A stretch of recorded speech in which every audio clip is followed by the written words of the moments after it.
Hello,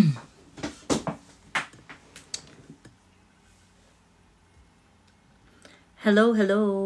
Ayan, meron nag-challenge sa akin sa TikTok. So, bibigay ko lang. Ang name niya is Carl Place.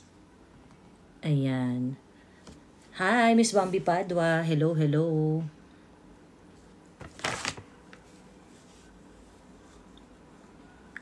Pupuntahan ko lang siya. Wait lang, i-message ko lang siya.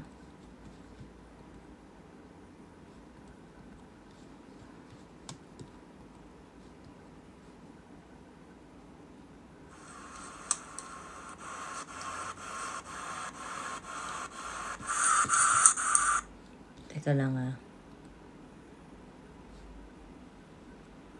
Paano yung message nito?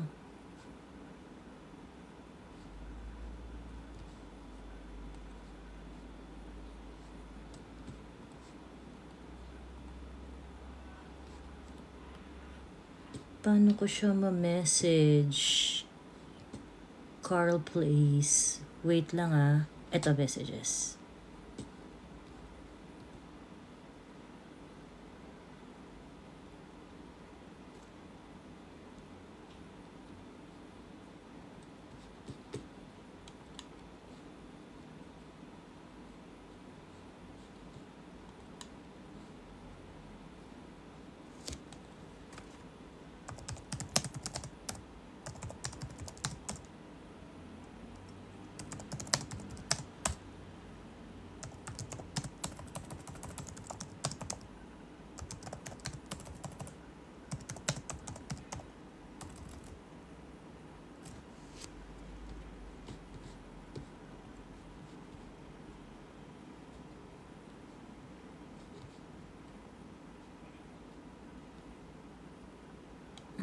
Copy link. And then di ka pala pwedeng mag-copy paste dito, no?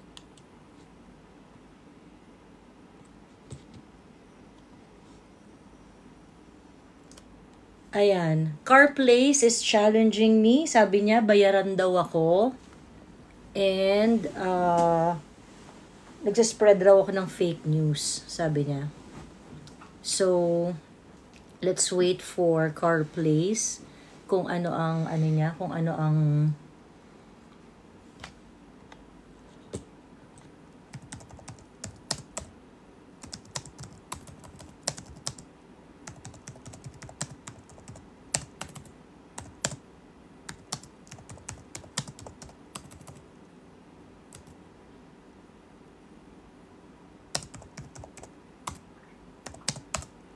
Car Place. Pumasok na ba si Car Place? O mag-comment ka. I'm going to invite you. Mag-comment ka so I can invite you. Ayan. Ano yung account mo, yung hindi na i-invite? Hindi na i-invite to come up? So you have to change your settings. You have to change your settings, Carl Place.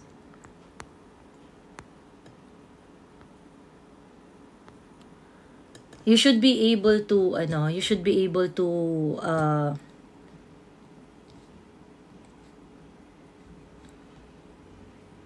you should be able to join live. Kaya nasabi ko na bayaran ng ibang DDS. No, hindi ibang DDS na sinasabi mo. Sinasabi mo ako. Right?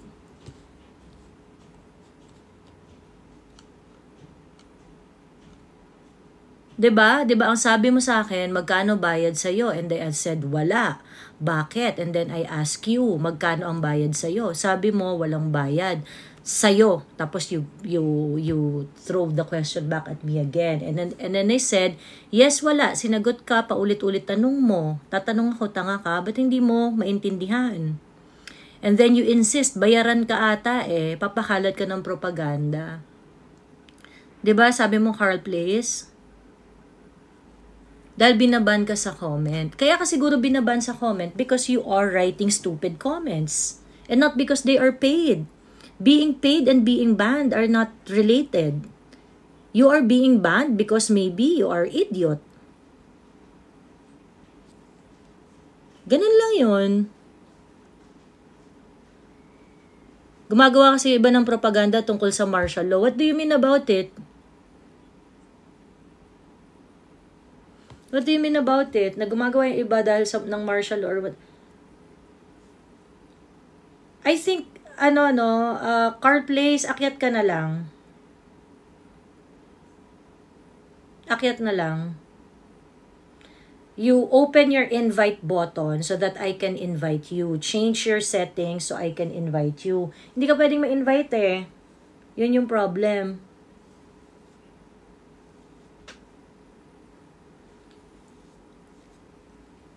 Ikaw, Carl Place, I think you are a young boy, you know. You don't just message people and ask them if they are bayaran if you do not have proof. Kaya ka nababan kasi you randomly message people and accuse them of something that they do not do. Tas wala ka namang proof. Gawain ng tanga yan.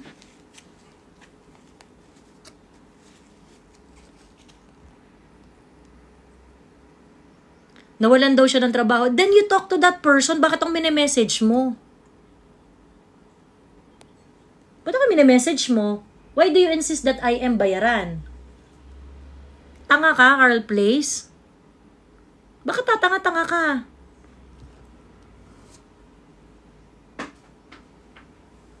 Bata ka ba? Hindi ka tinuturuan ng magulang mo?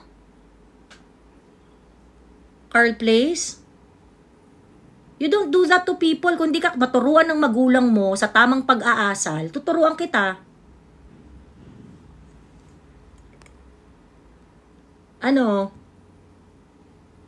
You just don't go around in social media insulting people.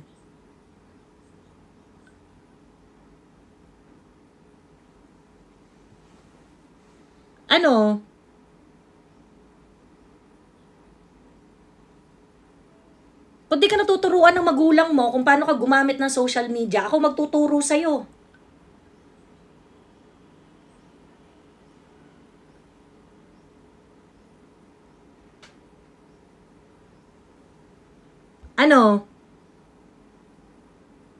You ask me kung bayaran ako, I answered hindi. But you insist, bayaran ka yata. Putang ina mo. Carl Place. Ngayon, kaya ka nababan sa comment section kasi tanga ka. That's the reality of it. And your audacity to say that I am spreading fake news?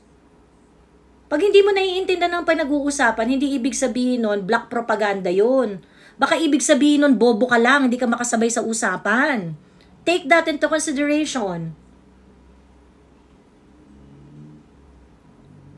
Okay? At kayong mga bobo dyan na nakikisawsaw dyan, kayong mga bobo dyan na nakikisawsaw, hindi porket hindi nyo naiintindihan ang topic, ay ibig sabihin nun, black propaganda na yon. Very likely, you just can't catch up because you are an idiot. Ma'am Joey, content nyo po yung mga vlog. Wala akong pakialam sa kanila. Hayaan mo sila mag-away-away dahil sa pera.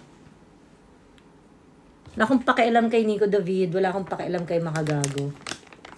Now, if you want to indulge in that kind of conversation, go ahead. I had never been a cloud chaser. That's why those who listen to me, they had been listening to me since, since years back. Because they know exactly what they're getting if they're going to listen to me in my live. Now, dahil idiot ka, you're gonna run around in social media insulting people.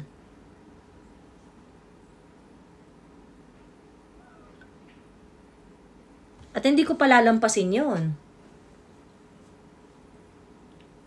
Hindi ko papalampasin yun. Ngayon, hindi mo pala kayang umakyat eh.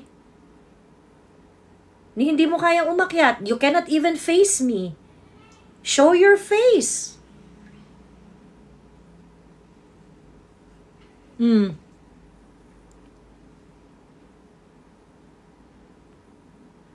Naneto, I sent an invite. Would you like to come up? Naneto TM, would you like to come up?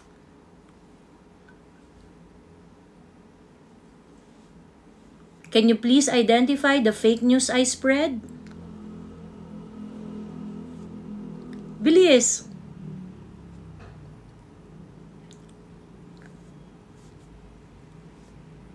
Bilis, kung di kayo tinuruan ng magulang ninyo kung paano umasal ng tama sa social media, ako magtuturo sa inyo. Game.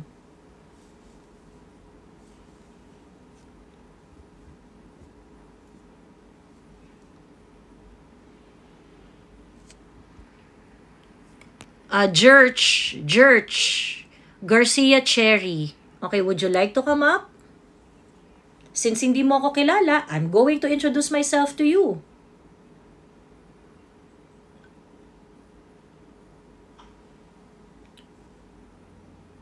Bilis.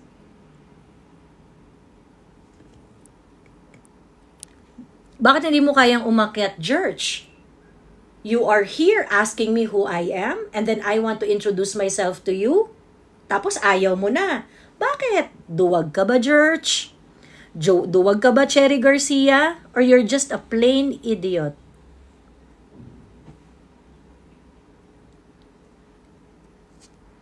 I sent an invite again. Wag mo i-reject.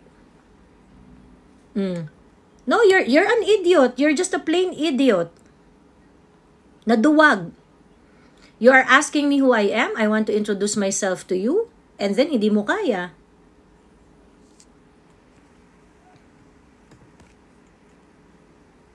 Joel now, game. Akyat. Joel now, I sent an invite. I sent an invite.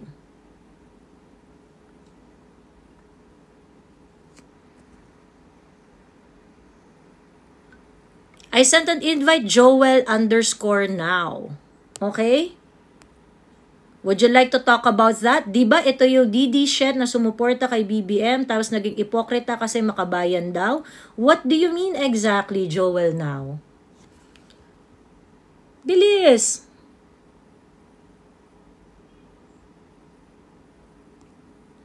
Oh.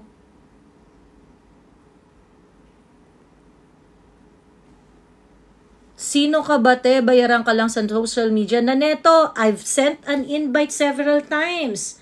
Why don't you come up and let's talk about that? Ano ang proof mo na bayaran ako? Who's paying me? Naneto TM, who is paying me? Please educate us. Wag mo i-reject yung invite ko.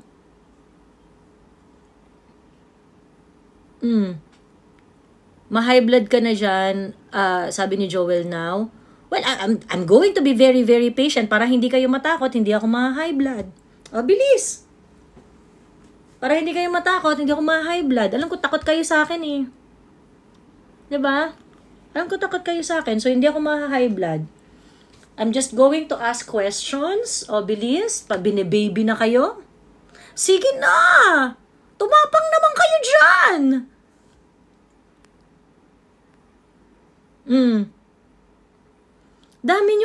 Dami yung hanas dyan sa comment section. Di mo kayo makaakyat. Anduduwag nyo naman. Joel now, tama na, kuda. I sent another invite. Wag mong i-reject. Takot mo makipag-usap sa'yo. Exactly, because you are going to be exposed sa kabubuhan ninyo. Diba?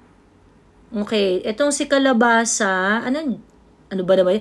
Ito naman magbibintang ng bayaran pagkatapos yung pangalan panay consonant. Ano ka na ha? Pag wala kang muka, mute na. Ayan, mute. Okay, pag walang muka, tas yung kagagawa lang ng account. Huwag masyadong matapang. Panay consonant lang yung user handle mo eh. Dami-dami mo sinasabi dyan.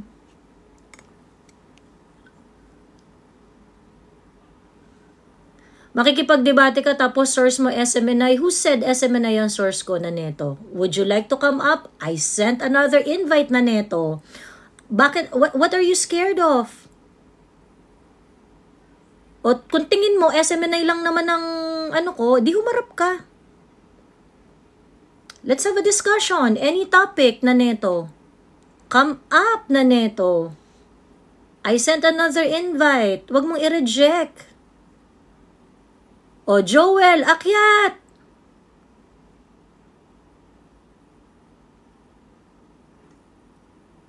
Akyat!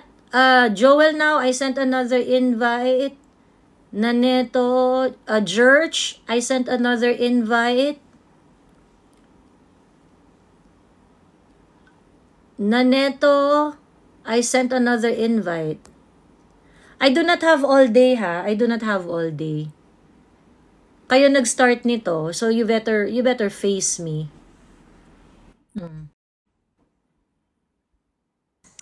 Ayun. Hello, Jax. Ma'am. Ayan. Hello, Jax. Jax, sorry ha. Ano ba ang tawag dito? Are you an opposing view? Isa ka ba dito sa mga nagbibintang sa akin ng bayaran at saka fake Hindi po, news? ma'am. Hindi po. Hindi. Oo. Hindi. Ano po ako sa inyo, maanga po ako sa inyo dahil isa po kayong taga-suporta ng ating ng dating Pangulong Presidente Duterte at saka Vice President Sara. Palagi po Siyempre, ako. doon tayo sa aligned ang politika sa paniniwala. So, naniniwala ko sa politika, sa uri ng politika ni Inday Sara at saka ni PRRD. And because Marami it's po also my belief, then I'm going to fight for it. Marami pa akong mga natutunan ba na yung mga nasishare niyo po yung mga knowledge niyo about sa politics. Saka yung Salamat. siyempre, gusto ko rin matuto din. Ayan, salamat sa support, Jax. Salamat. Ayan. Okay. Salamat Anyway, po, ma'am. oo. Tawag dito, Chi Dyson. Sino ba to si Dyson? I-prioritize natin yung mga yung mga maaasim. I-prioritize Sige. natin yung mga maaasim. Sila yung paakyatin natin. Pero Jax, Ma'am, na-appreciate ko yung yung support mo. Ma'am. Oo. At Nanood lang po. sana, Try ko lang po oo, mag-participate ka sa mga susunod nating live. Ayan. Yes, Jax? Thank you, ma'am. Thank you po. Mm-hmm. Thank you, Jax. Thank you, Ayan. ma'am. Ayun. O, bilis. Asa na kayo? Yung mga maaasim dyan. Asa na? Chi 83. Ayan. Chi 83, ano ka ba? Ang tawag dito? Isa ka ba sa mga palabintang? Ay, hindi po. Hindi po. I'm pro Duterte. I'm from Davao, actually. Oo. Pero working as, nasa Singapore. Okay. Ayan. Hindi, naalala ko lang kasi, pangit. Naalala ko lang kasi, di ba dati nagpa-press con si Inday? Di ba, sabi niya, kapag na-mention na yung pangalan niya, may sasabihin siya. Yun ang iniintay ko. Oo. Tingnan natin kung mangyayari. Excited ako dun. Excited saka tayo lahat doon at sana nga mangyari Oo. before mag-Christmas. At saka team replay lang ako lagi sa inyo kasi medyo late na kayo masyado nagla-live. Ayun. Thank you sa panonood. Hindi pwede magpuyat kasi may work. Salamat. Maaga gumigising. Ayun. Kumusta pala sa Pilipinas? Maulan din dito sa Singapore eh. Almost everyday umuulan. Wala na masyadong ulan, pero makulimlim. Oo, ganun din dito eh. Tsaka yung ulan dito, kulog, kidlat, ganun. Mga few, hindi aabot ng isang oras, tapos iinit ulit, uulan ulit, ganun. Ayun lang. Anyway, ayan. Salamat, Maraming salamat anyways. Chi 83 at saka maraming salamat sa pagiging team replay ha. At saka yung mga Of nagchatsaga na course. kahit hindi live, Lagi. kahit replay yung pinapanood. Thank you Kahit- very much. Alam nyo, kahit nag-work, naka-earpods. Kahit nakatingin si Amo, walang pakialam. Marami nang nagagawin yan, Ayun, ganun na kayo. Oo. So, sige, bye-bye. Ingat po kayo. Ayan. Ikaw din. Ayan. Hello, pangit. Hello, ma'am. Ma'am, team Baba replay na po ako, Miss Joey, Ay, okay, sige, Chi. Thank you, Chi. Alright, bye. OFW po ako, ma'am, Ano sa ba bumaba? Korea. Po. Sa Korea.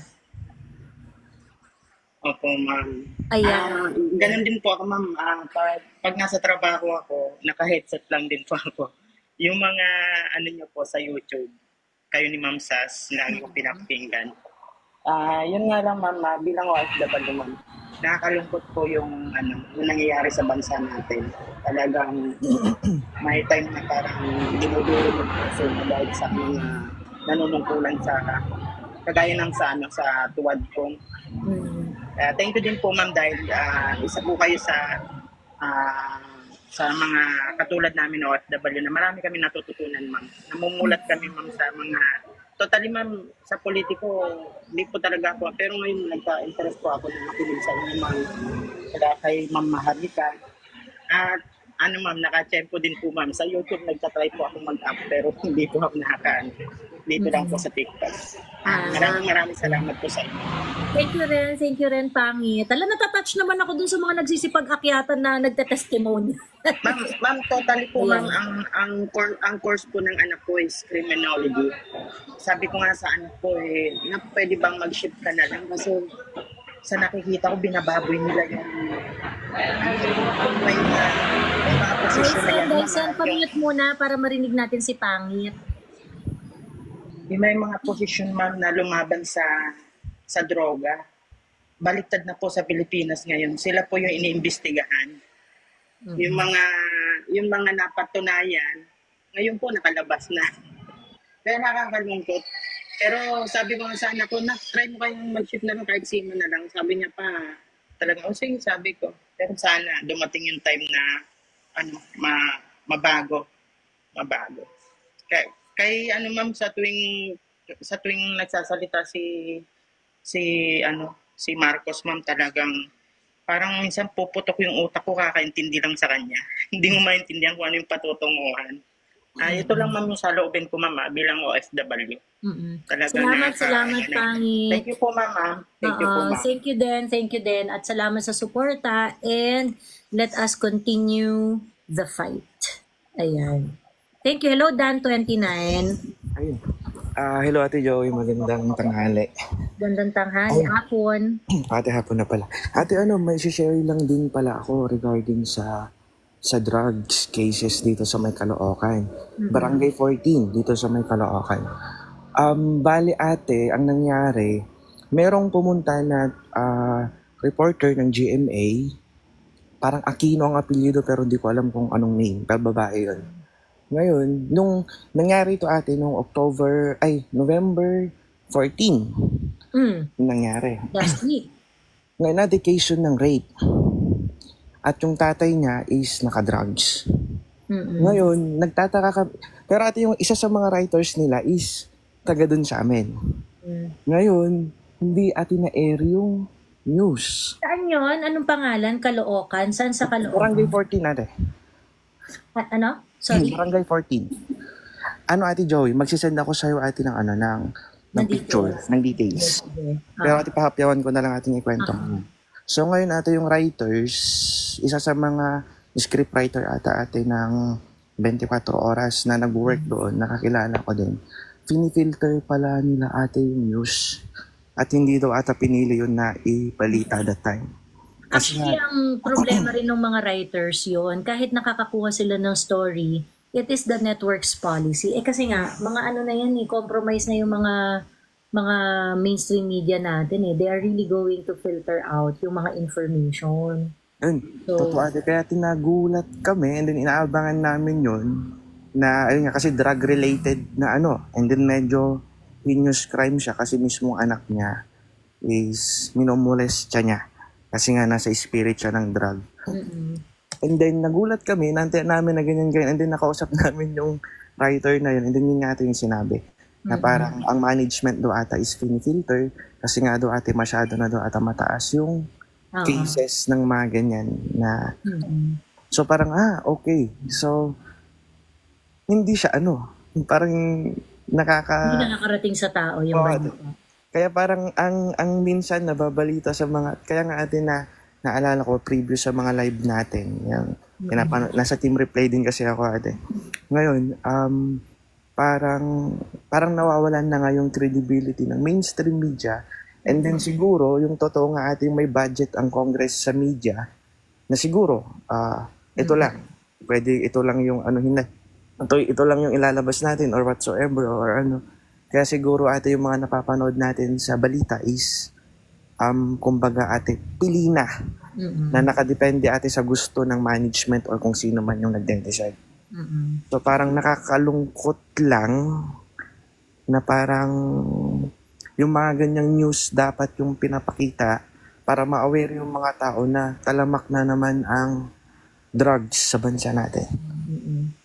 Pero ang masama, yung mga Hindi ganyang... nila pinapalabas. Hindi. Yung mga news pa yung ganyan yung Diyos ko.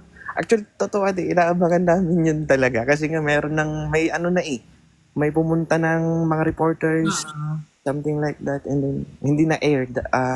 Sa mismong araw na hindi na air, pero may interview na nangyari. So, Bigyan natin ng time. Baka mamaya naman sa susunod na araw Ate Joey, magsisend ako sa atin ng details kasi ate nung time na yun noon, tanghali yun ate, mga ganitong oras. So magsisend ako ate ng photos kasi nandun din ako noon, may mga picture din ako ng and then may convo kami ate nung writer nung nasa GMA. And then sisend ko na lang kung sa'yo ate. Sige. Ayan, sige, abangan ko. Actually, nakakaloka dahil nga, they are pinning down PRRD kasi sinasabi nila na may mga inosente daw na nadadamay sa war on drugs, meron daw mga inosente hindi naman daw addict, napatay, ganyan. And then recently, merong 2 pulis sa Maguindanao na namatay sa isang drug operation. Also, in Maguindanao, in Sharif Agwak yata yan, I posted about it, na kung saan meron ring PIDEA operation na merong namatay na 2 menor de edad. Okay.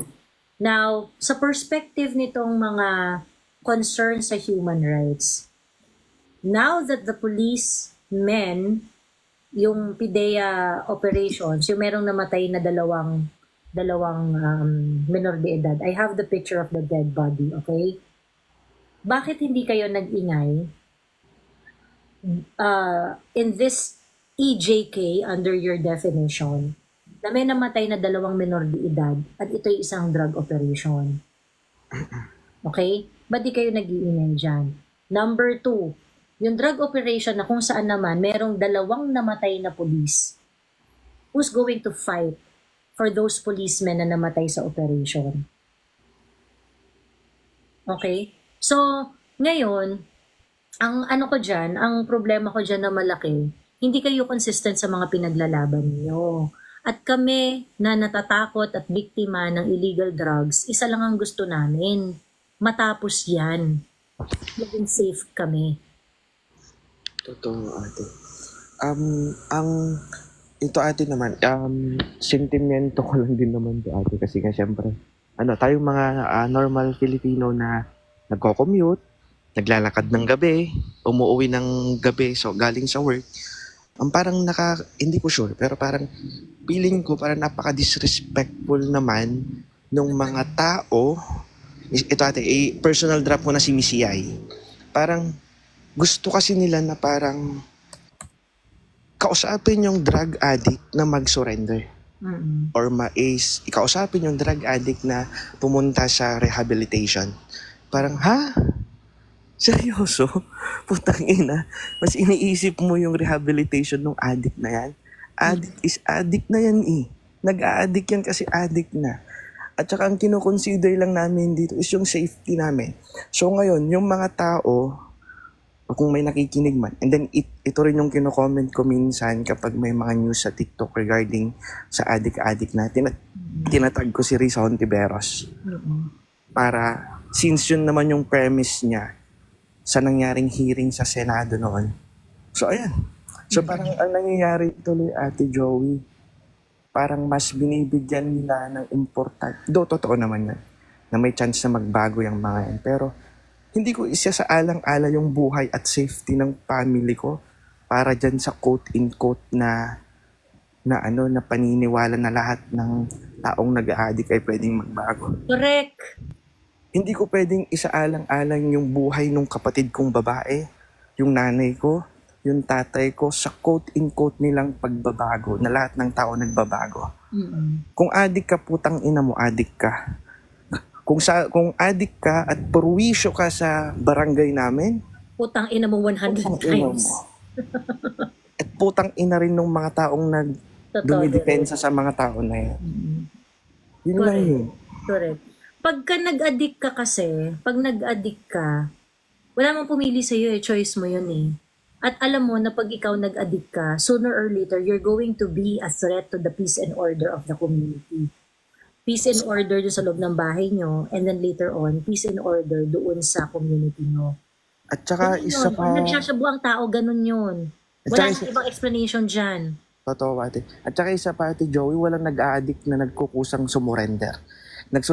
Walang addict na nagkukusang magparehab.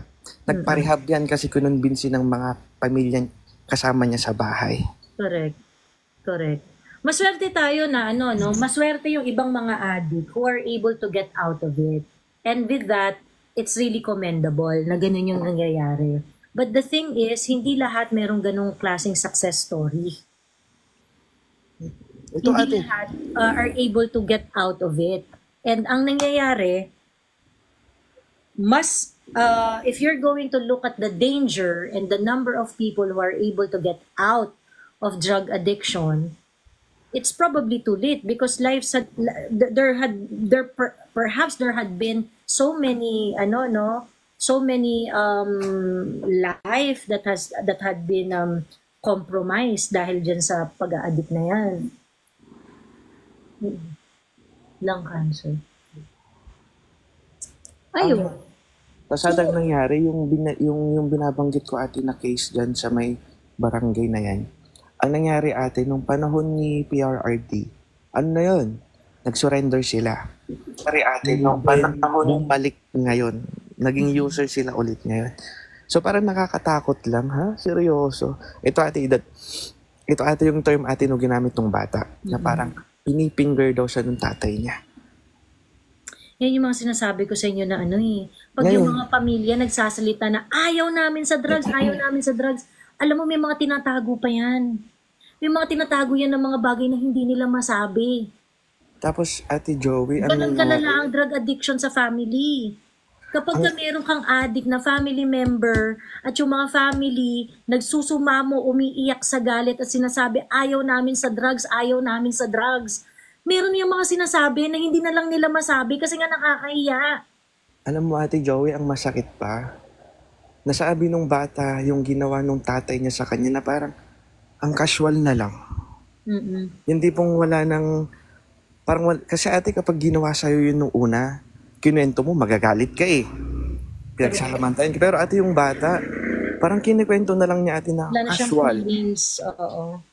Na parang ang nangyari na parang naging routine na. Naging broken na siya, no? Na parang, kaya ate parang sabi ko, ay hindi pwede. Na hindi ko ma-share to kay ate Joey doon sa live niya. Need namin tong, ate, magsisend ako ate ng proof sa'yo nung na yan. Kasi ate yan naman yung kailangan natin kapag nagsishare tayo ng any information, need natin ng pruweba. Magsisend ako sa'yo ate Joey. Even yung photo ate siguro ng bata. Kasi ate, 1 blocks away lang siya sa amin. Sige, intayin ko yung Dan 29. Ayun, sige ate. Ayun ate, so share ko lang and then stay safe lagi. Maging vigilance tayo lagi sa nangyayari ngayon. And then ate Joey ulit, thank you. Since Facebook pa tayo nung unang-una pa. Isa ako ate sa mga urig na viewers mo sa TikTok pa nun. Nung mga na 19 pa lang tayo nun, 11 yung nanonood. Oo. So, ayun. Nice to hear that one. Nagbago ka ba ng user, Dan? Ate, kung maalala mo ate yung pumasok sa live nyo nung una-una din na ginagawang radyo, yung live nyo nila Kuya Miko nun sa work. Yung may barkada! Ate, ako yun nun ate. Oo, yung may barkada, yung may laptop kayo habang nakikinig. Ate, habang nasa work. Ayun, Oo, ate. I remember. Ate Joey, ingat-ingat ate lagi. Thank you, Dan. Ingat-ingat din. Baba na lang din ako ate. Thank you ate. Okay. Hello, James. Hello, madam. Clear po ba? Clear. Very clear. Ayan. Unang sa lahat, hindi ako magpapatalo kay Dan. Isa rin ako sa OG. From dito sa TikTok to YouTube to Facebook. Naalala mo nung panahon na inaaway pa si Manok? Yung kay ano? Mga patunay na OG. Yung mga patunay na OG. Ayan. Na kailang ano na yun, nagtatago-tago pa siya sa iba't ibang username noon. Correct. Pero mabilis lang ako, madam. Tawag dito. Di ba nandun ka po last year ni PRRD doon sa HOR? Tanong ko lang po, yung mga taga-media po ba doon, napapansin nyo rin ba na parang busit na rin sila sa mga kongresista? Yes. In fact, kausap ng jowa ko yung ibang media people. Busit sila every time na nagsasalita si PRRD. Ay, hindi nila kaya yung matanda. Mga media people to, nagko-cover. Ay, di ba, babe? Di ba? Ano yun, doon ka sa, di ba yung sa baba, yung media area. Tapos yung mga, yung mga nagko-cover doon na taga-media. Staff ng HOR. Pati staff ng HOR. Pati staff ng catering. Ano sila? Well, tawag dito, we are harsh doon sa mainstream media. Pero let us understand na yung mga tao na nagtatrabaho dyan, many of them, wala rin kasing choice. Kasi nga, meron silang policy doon sa company. Kasi ang binabayaran naman yung company, syempre, swelduhan lang rin naman yung mga yan eh. So kahit mag-cover yan ng mag-cover at gawin nila yung mga trabaho nila, at the end of the day, yung editorial discretion is gonna fall on the network. So kahit gawin nila yung trabaho nila, i-cover nila yung ang pipiliin nila, yung mga reports na naaayon doon sa narrative nila. That's the problem. Marami tayong mga kaibigan sa media na, they are still honest and doing complete report, complete write-ups with as objective as possible. Pero ang problem nga kasi, yung organization, yung media organization, talagang yun ang compromise. Talagang yun yung compromise. And, sometimes, ako nga sabi ko, natatawa nga ako. Natawa nga ako na bakit kami tinatawag na bayaran? Ito naman talaga yung bayaran kasi may sweldo to sa mga media company. Si Benny, galit na galit sa inyo, di ba? Oo. Sila talaga yung may trabaho na mag-report ng patas dahil binabayaran sila exactly for that. Di ba? Binabayaran sila exactly for that. Kami di ba kami binabayaran? We're just voicing out our opinions, our concern, ganyan-ganyan. At alam ng lahat ng tao kung ano yung mga biases namin. Diba? But unfortunately, many vloggers are way more competent pagdating dun sa mga bagay-bagay na pagtalakay ng social issues kasi mas nagsasabi ng totoo yung mga vloggers, karamihan. Diba? Okay, syempre may mga vloggers pa rin na iba na parang di mo rin talaga maintindihan. Pero may mga vloggers na insightful. Ganon.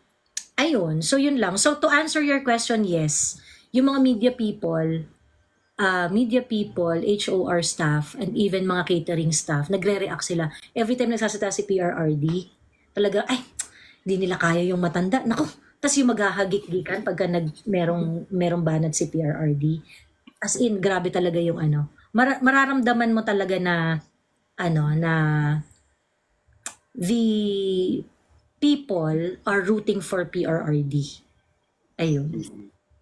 Tsaka last na lang din po, sana sa susunod na hearing may mga yung mga naging biktima rin sa drugs mismo. Hindi yung mga napatay lang ang ini-invite. Kasi diba, minention last time ni Barbers na hindi naman daw sila namimili, invite daw kung sino yung gusto i-invite. Di invite din nila yung mga to be fair lang din. Kasi pansin ko sa buong hearing, lahat puro EJK lang. Dapat i-invite din nila yung mga family na ayaw sa drugs. Kasi yung majority, ayan talaga. Yung kaya kay Cardema, di ba? Sobrang grabe. The quad hearing is not really there for fairness. Hindi nila i-invite yan. Kasi, of course, they do not want the sympathy of all people to go for, for the victims ng mga drug addicts. Makikita nyo na nga, in-invite nila ICC Assistant to Counsel, si Katrina Conti, in-invite ng House of Representative bilang resource person at itong nag-a-advocate na ito ng ICC, siya ang nagsasalita about EJK. Anong kagaguhan yun, di ba? Anong kagaguhan yun? So, alam nyo, you have to understand, PRRD went to the House of Crocs simply to slay ay ang mga ahas at ang mga buwaya dyan sa House of Representatives. Hindi talaga natin ina-expect na magiging fair sila dyan. And they were never fair to PRRD. Kahit pa yung walang murahan na nangyari, kahit pa yung medyo kinokontrol nila yung mga yung pangdadaot kay PRRD dun sa House of Representatives. But there are so many badges that they are really out there para bastusin yung matanda. Pinaupo katabi si De Lima at saka si Trillanes. Alam nila temper ng matanda eh. Alam nila yung temper ng matanda. Gusto nilang galitin. Gusto nilang mawala sa hulog yung matanda. So, kaya pinagtabi-tabi niya yung mga yan. Yan yung plano ng mga yan. Pangalawa, yung fact na in-stretch nila ng 14 hours ang questioning sa HOR no November 13, paulit-ulit na question. 5 question, 6 na question lang paikot-ikot, in-stretch nila ng 14 hours. That's simply a torture dun sa isang 79-year-old. So talagang they're not really out there to to do fairness and things like that. Talaga nandun sila para para durugin si PRRD. Unfortunately, hindi nila kaya si PRRD. 'Di ba? Ma'am Joey, kumusta si Rep Trixie sa loob ng hall after manifestation niya? Wala na ako noon. Wala na ako noon doon. Ayun. Taka nga ako. Madami lang sa akin. Baba na ako para isla magamit ng iba. Thank you. Thank you, James. Maraming salamat. Ayan. Hello, Mayu. Hi po, Ma'am Joey. Hello po. Hi po, naririnig niyo po ko? Yes, very clear. Andito ako sa may taas namin. Swerte ko lang ngayon kasi wala yung mga boss ko dito. Hanggang anong oras ako makakanood ng live niyo. Kasi talagang kahit dito sa ibang bansa, talagang gustong-gusto ko laging na-update ako sa mga nangyayari dyan kasi syempre, diba? May pamilya ako dyan eh, may anak ako dyan eh. Gusto kong malaman kung anong nangyayari. Ang tapos po, yung about dun sa, yung kaso na isasampa ni tatay kay Trililing, kaya okay na po yun. Excited ako dun eh. Hindi ko alam kung kailan sila magfa-file, pero nagbitaw na ng salita eh. So sana gawin Sana talagang turuan nila si Trillanes. Kasi si Trillanes, may ugali rin si Trillanes na nagkakaso-kaso ng mga taong nagdi-disagree sa kanya eh. Ganun rin yung ginagawa ni Trillanes. Kaya ba nga Kayabangan niya na lang. Tsaka po, napanood ko si Attorney Panelo nung nakaraan. Kasi ang pinapanood ko dito, kayo, tapos si Attorney Panelo, tapos si Madarahog, tapos sila taga-Bukid. Yung pinapanood ko. Pag magsabay-sabay kayo, kung saan yung pwedeng talagang doon ako. Tapos sabi ni Attorney Panelo doon na ang magiging abogado ata niya, siya, tsaka yung anak niya na inaanak ni tatay. Ay, ang gandang laban nun. Excited ako doon. Let's wait for it. Saka sana po Hello po. sana po pati yung mga yung about sana doon sa mga kaso-kaso pa diyan sa Pinas, yung about kay Martin doon sa kung pwede sana ako hinihiling ko yun na kung pwede sana humingi ng tulong si Tatay Dins kay President Trump kasi magkaibigan naman sila. At Pero para madurog let na us yung not expect and back on that, Mayu. Wag tayong mag-expect sa mga ganong bagay. Okay? Trump is going to look after the affairs of US. So, he's not gonna go out of his way in order to do something for PRRD. So, wag tayong I think that is wishful thinking. Hindi yan that's not the way to really handle PRRD's affair. Alam mo si PRRD, matalino, very strong, kaya niyang proteksyonan at alagaan ang sarili niya. Ang kailangan ni PRRD ay mga tao na kagaya natin na ipakita ang suporta sa kanya. Ayun, ganun. Opo. Ang sa akin na po kasi ma'am, kasi nga 'di ba sa Delaware naman yun sinampa ng kaso. 'Di ba sa US naman yun. Yun yung punto kung pwede sana. Kasi doon naman yung doon naman kakasuhin si si Martin 'di ba? Kasi doon siya sinampahan ng kaso. Yun po yung aking ano lang sana, munting iniisip ko Feeling. sana kung pwede yung ganun. Mm. Well, Kaso siguro ang kung ganun nga, pinaka dyan is to to us to be provided yung mga information tungkol doon sa kaso ni Martin, in which meron naman talagang proseso para dyan. Meron naman proseso para dyan. Pero wag tayong umasa na wag tayong umasa na tutulungan ni Trump si PRRD or things like that. I don't think so. I don't think so. Ganon. Let us pero not, ma'am let at us least, not, mm Yes, pero Mayo? ma'am at least 'di ba, parang napanatag tayo kasi nga hindi nanalo yung tropa ni BBM. 'Di ba? Doon medyo napanatag ang loob ko doon Alam eh. mo, wag rin ganon. Wag rin ganon. Si Trump is going to look after the Americans, okay? Remember, si Trump, siya ang nagpondo ng massive mass information campaign sa Sinovac, yung Chinese vaccine. Dinimonize yan ni Donald Trump dahil inaaway niya ang China. At ang nangyari nung dinimonize nila yung vaccine na yon dito sa Pilipinas, maraming Pilipino ang hindi nagpa-vaccinate ng Sinovac dahil natakot. So ang daming Pilipinong namatay. Ilan doon sa 60,000 na tao na namatay sa COVID ang namatay kasi hindi nagpa-vaccinate ng Sinovac. The Ay, National Defense of the Americans, the Department of Defense, the Defense Secretary of the US, inamin nila na meron talaga silang misinformation campaign. So, tigilan na natin yung pag-asa-asa sa mga Amerikano. Huwag po tayong umasa sa mga puti. Ganyan. At least ma'am, sa akin, gusto ko talaga magtanong ng mga ganyan para kahit pa paano malinawan ako, may makuha ako ng mga information na, 'di ba? Next time, Tama. kung merong mga magbabato ng mga question na medyo hindi ko alam, at least 'di ba, nakukuha ko sa inyo. Yun yung mga inaano ko. Correct. Kaya Tama. yun, Perfect yan. thankful din ako kasi nga nandyan kayo to magbigay sa amin na mga DDS na mga information, true information talaga, hindi yung basta chismis lang. Kaya ako din ay nagpapasalamat sa inyo lahat dyan sa Pinas na nagla-live lagi. Kaya medyo madami din ako natutunan sa inyo. Ayun po ma'am, thank you po. Thank you sa tay. Thank you very Okay po. much. Ayan. Okay. Okay po, thank you.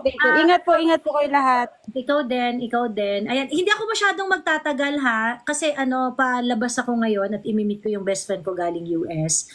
So hindi ako masyadong magtatagal. Pero ibigyan ko lang muna ng moment si De Guzman kasi naipit to last time eh. Tapos trips, ano ka ba? Ang tawag dito, ano ka ba? Aawayin mo ba ako? Hindi ma'am. Ano ba? Ano lang, medyo madami ka kasing viewers eh.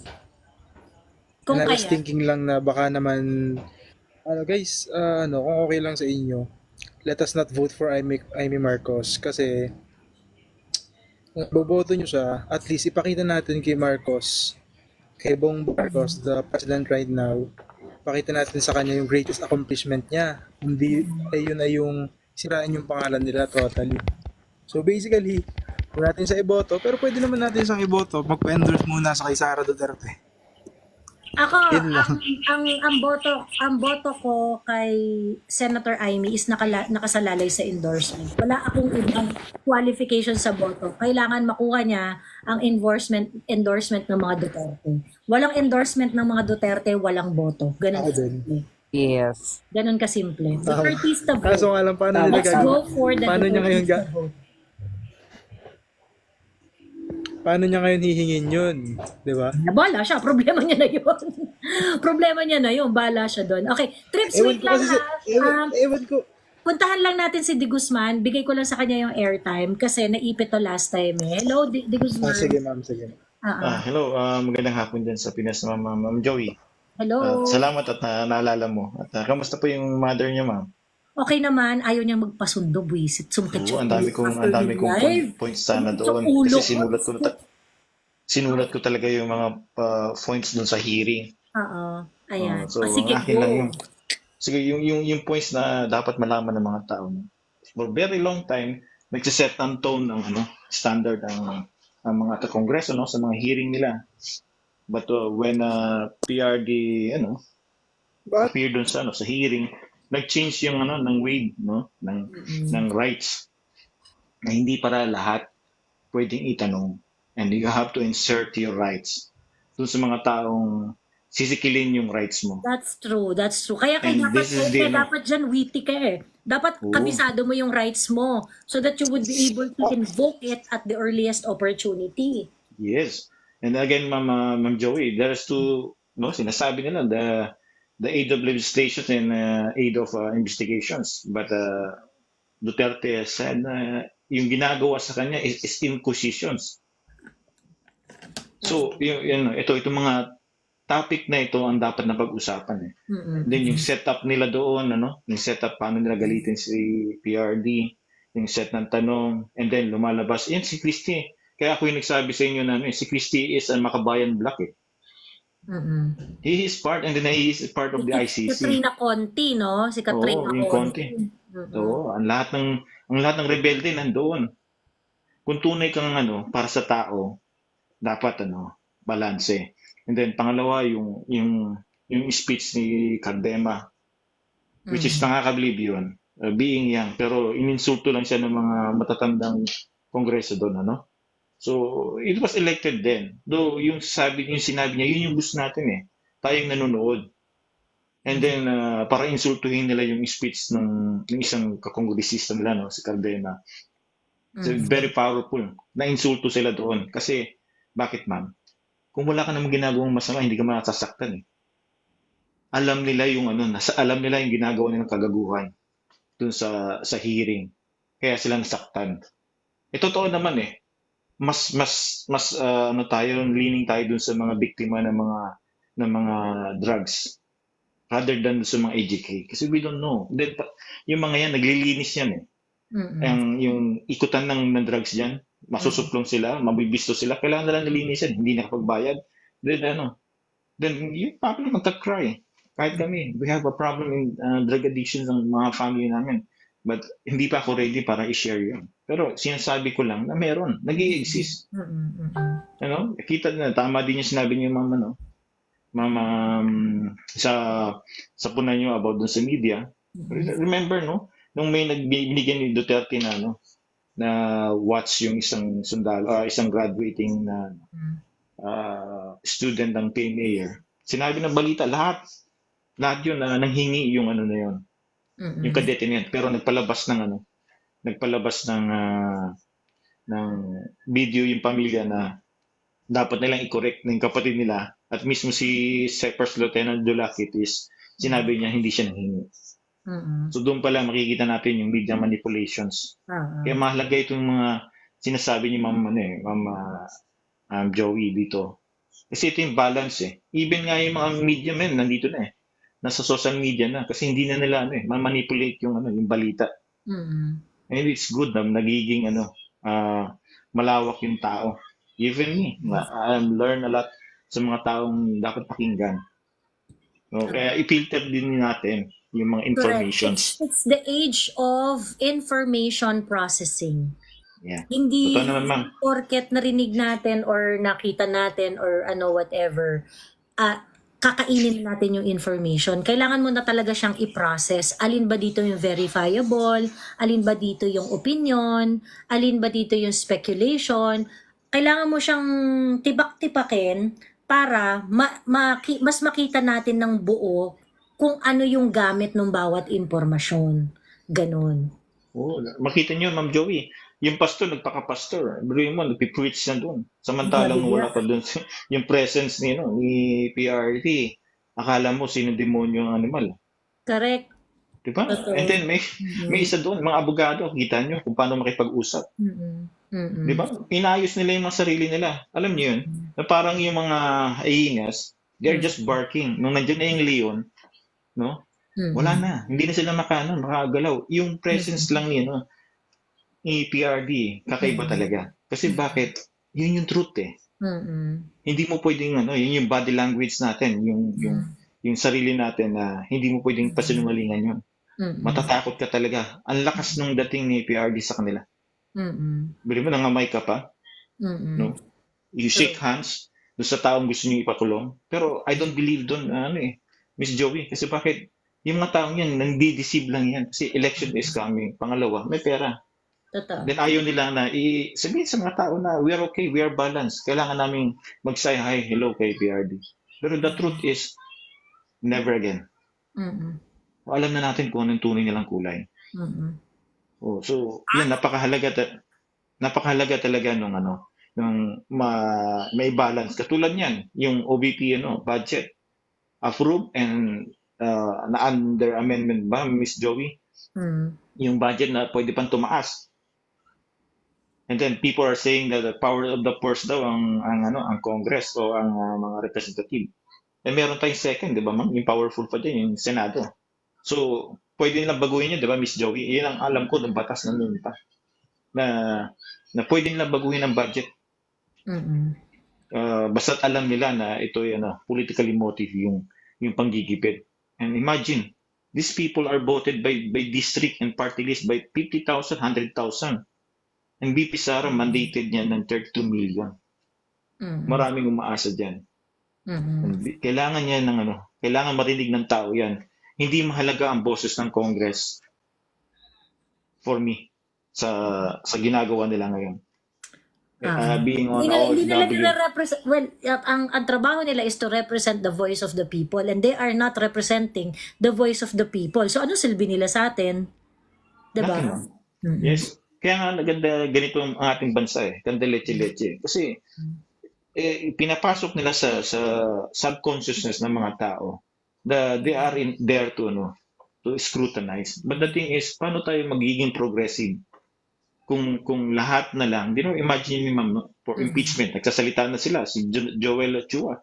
Lantaran niya sinabi yan. And some other congressman. The next is impeachment. So, kasi parte ng impeachable is yung betrayal of trust ng tao. And kailangan nilang ma-establish yun. And hindi nga sila makapuntos Nabububuhan ako. Lalo na itong si Kung Hungong na si Boy Chismis. Di ba? Saan makakita, Chismis? Gagawin mong isang evidence. Mambabatas ka. Alam mo yung totoo. Alam mo. So ito ba yung mga taong dapat nyong iluklok sa mga distrito ninyo? Yun lang, wala tayong magagawa doon hanggat hindi na-inform at na-educate ng tao, uuwi sa kanilang mga distrito yung mga loko-lokong congressman na ito at mahahalal ulit. Halo pa rin sa election. Yes. Kasi yun talaga yung reality. Kaya for me, the last stand ng defense ni PRD is the Senate.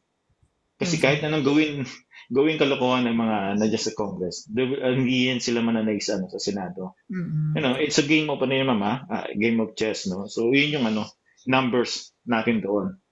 Kasi nakita natin yan sa OBP. Na konsensya sila na bakit 700 lang yung million yung ibibigay na budget para sa OBP. And now nagsasalita yung mga Congress na hindi daw sila daw may powerful na boses. So ang dami nating natutunan. Believe me, ma'am, at ako naniniwala din sa sinabi niya na marami talaga tayong natutunan sa hearing ni PRD sa Kamara. It's one of many shining moments of PRRD yung hearing na yan. Talagang inislash niya talaga ang mga leeg ng mga buwaya doon. Yes, alam niyo pa yung pinaka-great na sinabi niya, I'm okay to die dito sa hearing na ito for the people and for my family. Yung dignity nila. Correct. Of course, ayaw yan ng mga walang ya kasi syempre, gagawin nilang bayani si PRRD. But hindi kasi nila alam, PRRD is already a hero for a lot of Filipinos. He is, ma'am. Right now, established na yun. Established na siya doon. Matagal naman na And people tayo, yung mga bosses namin. And then I think the OFW again, the family, ang dami kasi mami ng OFW na in their family na talagang ready bumoto, sumuporta.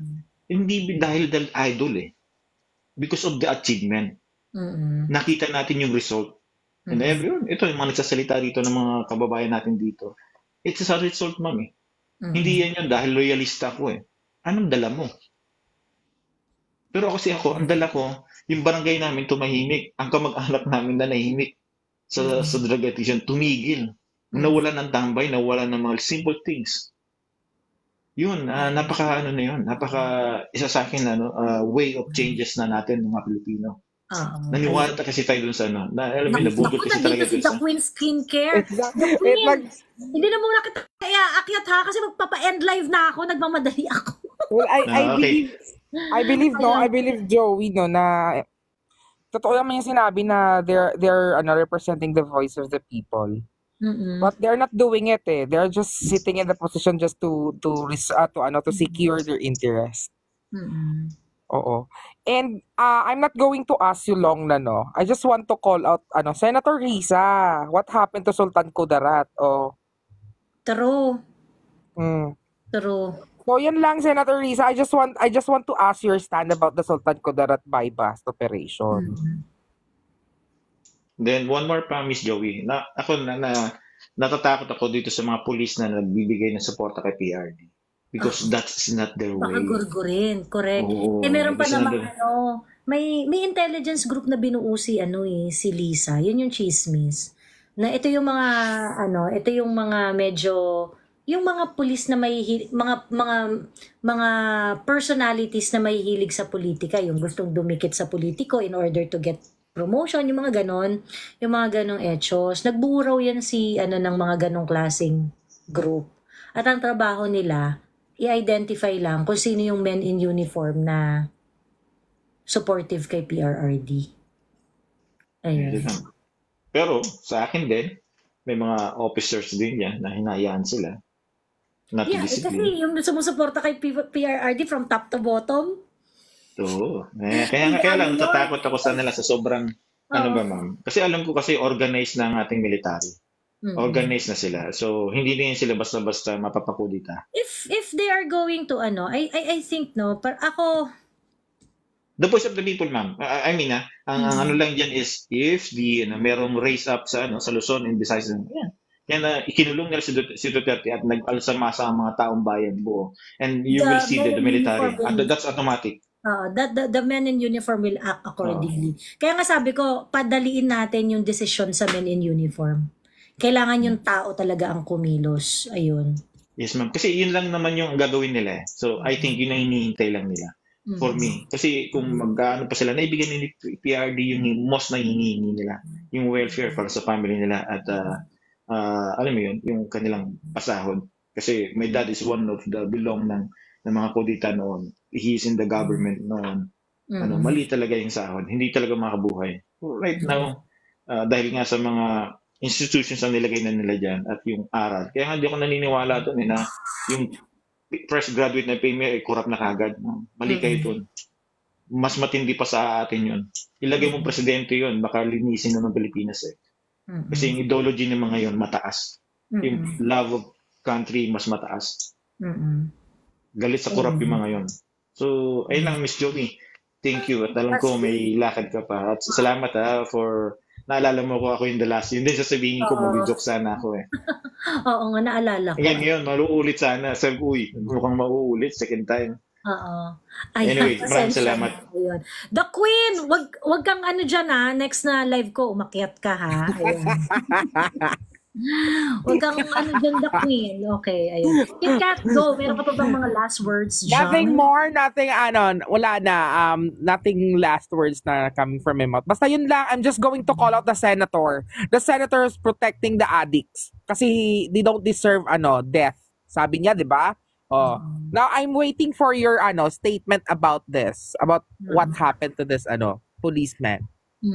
And what about yung ito aligned to dun sa pinaglalaban nila. 2 menor de edad patay, EJK nangyari within Bongbong's time. O ba't di ka galit? As in? I've never babasahin ko yan mamaya. Ito yon, teka. Pinost ko yun sa Facebook ko, yung nagbabarilan. Pideya yung bumabaril dun sa sasakyan. Yung driver nun kasi tumakas. Ang natira sa loob, 2 menor de edad. Yung bangkay nung 2 menor de edad na yon ang tawag dito, meron akong picture, yung dead body nila. Tapos, ngayon, of course, yan yung mga nirereklamo nila eh. Yan yung mga nirereklamo nila, Rizzy. Overkill, di ba? Kasi pag nakita mo yung video, talagang niratrat talaga. Overkill talaga yung pagpatay. Apparently, 2 minor pala yung nandun sa loob ng sasakyan. Oh my I God. mean, ba't hindi kayo, dito? Ba't hindi kayo galit? Oo. Di ba? Ba't hindi kayo nagsasalita about this? Diba? Bakit yung mga DDS pa yung nagko-call out? Isn't that too much? Bakit sobrang naman yon? Exactly. In fact, yung nag-send pa ng video sa akin nun, talagang may DDS sa noo. At hindi makapaniwala na ganun yung nagawa ng PIDEA doon. I mean, why is De Lima, Chel Jokno, and Risa Ontiveros, why are they not crying over this? Diba? Oo, diba? They keep on they keep on bringing back the old situation. May bago na eh. Ito focus tayo dito sa bago. Correct. Itong EJK currently sa panahon ni BBM. Ba't hindi kayo umiiyak dyan? Diba? Oh. Ayun lang. Ayun So na. anyway, So mag-e-end na siya. Wala daw siyang next time daw Queen pag-accent Queen, kanya next para time ha, kakalad ka rin kita paakyat na nila. Ayop. Pag-accent kanya pa na next time, Queen. In-upload ko yung video nung kahapon. Pag-upload ko, daming fan ni Queen dun sa comment section agad-agad eh. Ayan. Okay. Well, Okay, bye. Bye, Joey. Thank you for letting me up here. okay. Ingat ka Thank you sa rin sa lakad mo. pagdalaw. Ayan. Siya, sige na, babay na. At baka wala akong live mamaya kasi yung best friend ko, ngayon lang kami magkikita, ngayon lang yung day na Go alam ko. ahead. You take your time. So, You've done kita-kita. you've done a lot for Bye-bye. our people here. Okay. Okay, bye. Bye-bye.